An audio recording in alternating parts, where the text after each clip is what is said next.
El editorial. Un análisis de la realidad desde la UCA para el cambio social. Porque todo deben. Mientras el mundo vive una era en la que las personas hacen público lo que antes era parte de la esfera privada, El Salvador y su gobierno se rigen por el principio de la máxima reserva de la información que, por ley, es pública. Según la Real Academia de la Lengua Española, transparente significa algo claro, evidente, que se comprende sin duda ni ambigüedad. Por el contrario, lo opaco es algo oscuro, poco claro. La transparencia es contraria a la corrupción, que depende de la opacidad para medrar. De hecho, la transparencia que conlleva la rendición de cuentas nace como un mecanismo de control de la corrupción. Por eso, en la actualidad, la transparencia es considerada como el principal antídoto contra la corrupción y un requisito para cultivar la confianza ciudadana. Por tanto, es un derecho que le permite a la ciudadanía conocer sobre los procesos, los presupuestos, los contratos y todas las acciones relacionadas con el uso de los recursos públicos. Este rigor en materia democrática, que el proceso de toma de decisiones esté expuesto al examen de los mecanismos de control y de la ciudadanía, de modo que la gente conozca qué medidas se toman y quiénes son sus responsables.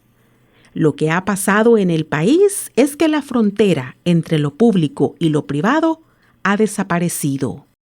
En la actualidad, Nayib Bukele y los suyos gobiernan desde una lógica patrimonialista, es decir, entendiendo al Estado como una de sus propiedades. Antes se decía que el país y sus recursos eran usados como una finca. Ahora más bien se dispone de ellos como la empresa privada de la familia gobernante.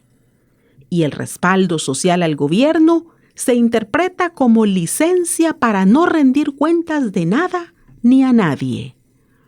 Procesar presidentes por corrupción fue posible por las condiciones de transparencia de ese momento.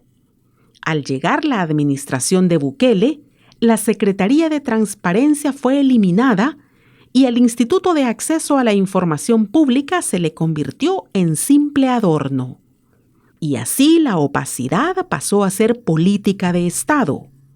Se ha ocultado información sobre la compra de medicamentos e insumos sanitarios durante la pandemia, sobre el Bitcoin, sobre las grandes construcciones y sobre un muy largo etcétera. Antes, los mandatarios debían presentar su declaración patrimonial al comenzar su gestión y al terminarla. Ahora eso es parte de la información reservada.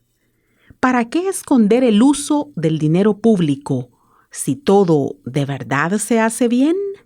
¿Por qué atacar a quienes cuestionan la falta de transparencia si se tiene las manos limpias? En el Plan Cuscatlán, en el apartado de modernización del Estado, en el eje 2, que trata sobre gobierno abierto, se afirma que se aspira a conducir el Estado hacia la fiscalización social y la auditoría permanente por medio de la apertura y disposición de datos en formatos de datos abiertos.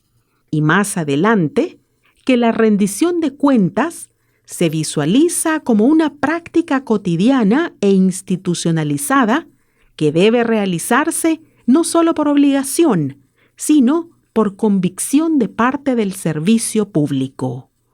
Por supuesto, el plan quedó en papel mojado. El Salvador tiene hoy el gobierno más opaco de toda la posguerra. Ni Arena ni el FMLN se atrevieron a tanto, y por ello, la fobia de Nayib Bukele y los suyos a la transparencia es lógica y necesaria. Como al parecer todo deben, todo temen. Este fue el editorial de hoy. Un análisis de la realidad desde la mirada de la UCA.